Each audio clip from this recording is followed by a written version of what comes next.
The first thing we know, so that means that if we have dy dx, which is what we inevitably can find, we can break it up into dy dt with time. The parameter t is a medium that combines or separates dy dx so that we can actually find it. So what we inevitably can do is we can find this, multiply it, and get that. In another instance, we could be given that, and we could be asked to find that. Or we could be given these two, and we can be asked to find that. Or we could be given those two, and we can be asked to find that. So we got to just decide which one is which. Now from this here, I can get dy dx. I know that y is equal to x plus 2x plus 3 to the power of half. And so dy dx is given by 1 plus chain rule, so half multiplied by 2x plus 3 to the negative a half multiplied by 2, which I can then just neaten up to get 1 plus 2 actually cancels out with that 2. So we end up getting 1 over the root 2x plus 3. So 1 over square root 2x plus 3. And that's what dy dx is, which is this part over here. Now, it says it increases in such a way that the rate of increase of x, now look how they rephrase that, the rate of increase of x, what is that? That is dx dt is equal to 0.06. Well, we don't have that. We've got dt dx. So what do? We flip it over.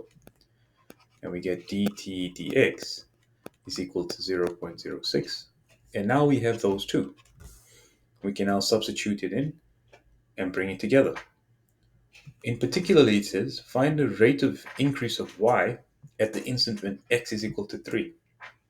So what we need to do now is we're supposed to flip the right hand side. So that's going to be 1 over 0.06. And now that we flip the right hand side, which is 1 over 0.06, we can then put that in there. So that'll be 1 over 0.06, which will go in there. And we get 1 plus 1 over the square root of 2x plus 3, which will go in there. But remember, we want to try and find that. So we're going to end up dividing it.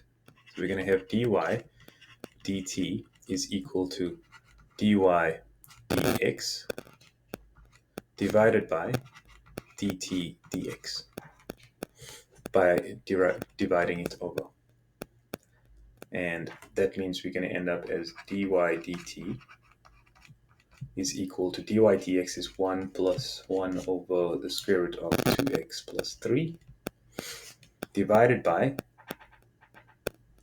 1 over 0.06, which is 50 over 3, which we can then simplify and bring this all into a nice value. So let's say we just simplify the top part first. Let's make this nice. So this is going to become the square root of 2x plus 3 plus 1 over the square root of 2x plus 3. And that obviously would take a while, right? So what we have to do is maybe do this first. It says here, find the rate of increase of y at the instant when x is equal to 3. So let's go ahead and change this into 3. And if x is equal to 3, then that's going to become 1 plus 1 over 2 times 3, 6 plus 3, which is 9, which is 3. And that becomes 1 and a third, which is 4 over 3. And now I know that that is 4 over 3, and that is 50 over 3. And that's what I need to do. So 4 over 3 divided by 50 over 3 would become 4 over 3 times 3 over 50. And I end up with 4 over 50 for this. Okay, so I got 4 over 50. And that's going to be the derivative with respect to time. And that's it. So we're going to which says find the rate of increase of y at that instant. Well, there we go. There's the rate of increase of y, dy dt, and that's what it's going to be. 450, which is 8 over 100, which is the same as 0.08 as a decimal, because the other one was given as a decimal. And we can write there units per second. Y units per second. State whether the y coordinate is increasing or decreasing. Well, it's positive, right? The rate of increase is positive. So the y coordinate should be increasing.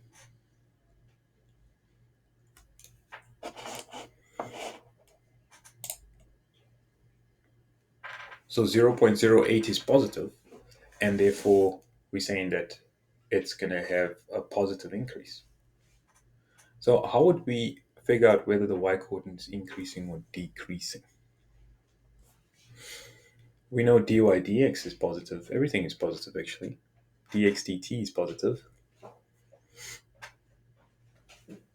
And the rate of increase of y at the instant when x is equal to 3 is positive. How do we...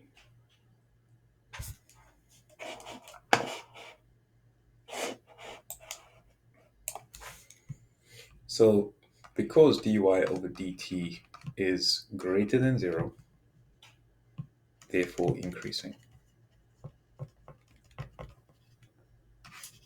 Done.